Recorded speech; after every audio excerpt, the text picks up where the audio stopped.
It's time for bookkeeping, beer, and BS. We're like 2 hours in. What problems did we not solve?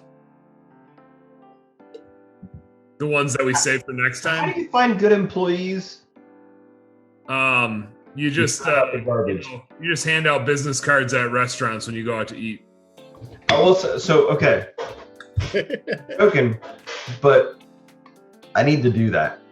I really do need to get those cards because there's so many, like, again, that's the constantly be marketing, whether or not it's about you or giving people another shot, like seeing somebody with an initiative, like it's not just, somebody who's looking is looking for whatever reason, good or bad. But there's so many, I love working in a restaurant. There's a lot of crappy people that work in a restaurant that have no ambition, no drive, to do anything else. They're just there to take your order. And then there's the people that, I was waiting tables. I was the closer. People wanted to get off work earlier, so they paid me to do their side work. They paid me to clean their table so they could just be like, I'm done, and roll out.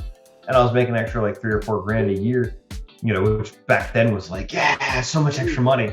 That's a whole sidebar on that. But, just having that opportunity to like hustle, find a way to make more money. And like you see those people, and when you see somebody that's, the guy who we don't want to, I guess my second man in command right now, he's going to the Virginia Tech. He was working at Chick-fil-A. He was just kind of bored. And we got another guy who should be a solid fit as well. He was working at Lowe's, and he just wasn't feeling like it was a good use of his skills and whatnot, and came over, and it's been great. Totally. I said that like as a joke, but I do think that's another route, having those cards, having Facebook stuff going, having Sean running online ads. Mm-hmm. It's all pulling into the same funnel, and Sean's team is filtering it. But whatever you got to do to get stuff into that funnel, it's all working. Well, and that's where there's gold everywhere. Yeah.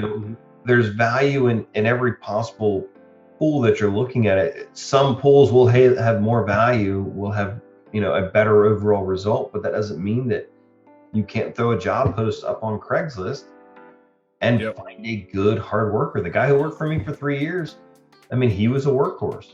He had a whole lot of bad things with him as well. He was the country song guy, but a guy that's life is a country song would be a hard worker though. Yeah, yes, because he got bills to pay. Wife left him, and then his dog died, and then his kids crashed his house, and you have no idea how much all of that's true. But it's finding those people, and it's also something that I just need to get outside of my comfort zone on that and start passing those out, because I know that'll help us take it to the next level. You talk about the restaurant you worked at. You've got a couple clowns that don't want to work, so they're throwing money at you. Mm-hmm. Oh, yeah. So even if somebody gives a card to that person and talks to you about it, and you're going, hey, let me see that card.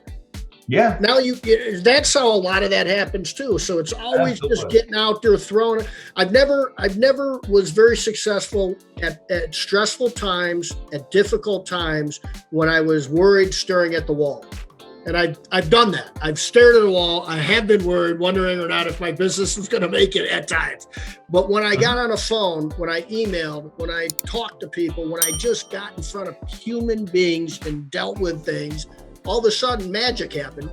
And not because I did anything other than stop staring at a wall. You have to be around people all the time and handing out a card or talking about your business all the time with stuff like that. It just takes one or two, and that could be the one or two employees that you've been talking about that are making you $400,000 a year. Well, and my sales guy's in that same situation too. Where he saw the job posting, he was looking for something different, but then he did his due diligence. He searched around to find about us from a lot of people that he knew, that knew me, that knew our business reputation, that saw a lot of things. And so it wasn't just me selling on him. At least that post put interest in his mind, and then he went and took that initiative to those other steps. You kind of see that. And the nice thing about passing out cards or inviting people to, hey, if you're looking for something, I'm talking about the girl who had the interview that had the people pushing them to there. I always look at that with the women that apply for their husbands. Like, it's true too.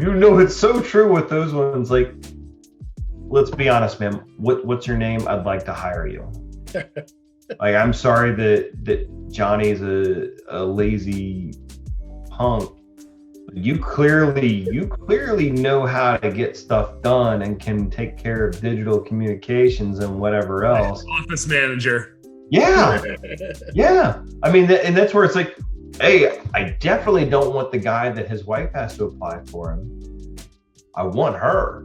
Yeah. Right. She's the initiative. She's got the balls to go do that, to like, and she's also saying, Johnny, go get up off your ass. Like, go do some work.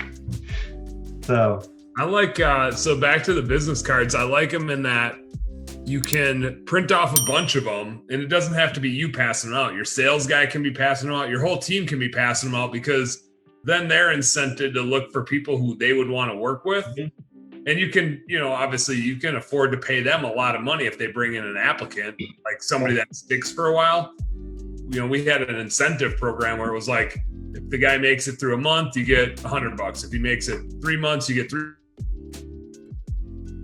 $300. Like, if we get a guy that makes it through a whole season and is just like, hey, I mean, if we keep him for a whole season, he's obviously doing something right.